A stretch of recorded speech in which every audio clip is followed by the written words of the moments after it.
Hi everybody, Karen Roby and Veronica Combs here for Tech Republic, talking today about the coronavirus, and it is in fact having an impact on the tech world. Veronica, tell us a little bit about some of the changes, especially with travel policies.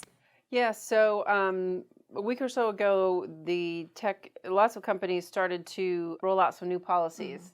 Basically, if you had been to Asia in the last week or two, or if you had to travel, or if you've been exposed, they've been asking people to work from home for 14 days. 14 days is the exposure period that if you're going to develop the virus, that's when it'll happen. Right. And so it's kind of a shock to think that, suddenly you'd have to work from home if you weren't used to doing that. Big change. So I was talking to some Gartner analysts about how do you manage this if you don't usually work from home.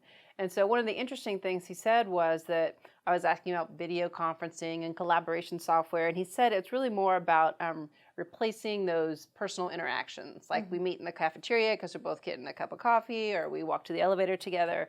And he said managers have to really make a point to duplicate those experiences on Slack or through chat or things like that, so that you still have those chances to say, hey, did you ask about this? Or hey, did you notice that?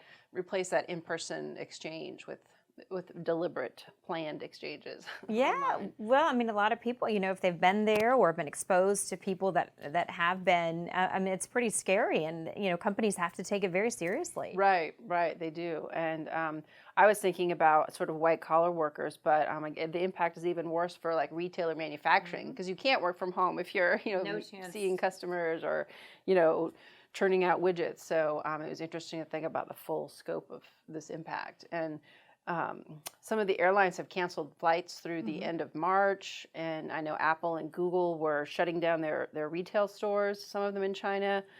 So I think they are cautiously optimistic, but it's still a pretty big worry to think about and make plans for people being out or people not being in the office. Right, and when you think about working from home too, not everyone's equipped. You don't have the right stuff to do it. Right. And one of the interesting things this Gartner analyst said, he talked about trust.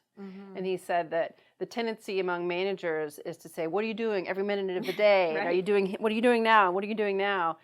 And he said that what managers have to do is just start with trust. Like, don't assume, oh, she's not going to get her work done, or oh, he's going to do laundry instead of working on a spreadsheet. Right. But assume that people will get things done and proceed with trust, even if you can't, look over someone's shoulder or see that they're doing their job across the room if you're not in the office. So it's a shift for everybody to get used to something new. All right, well, employers definitely have to take precautions, Veronica. If you want to learn more about Veronica's article, make sure you check it out on Tech Republic. Thanks for watching.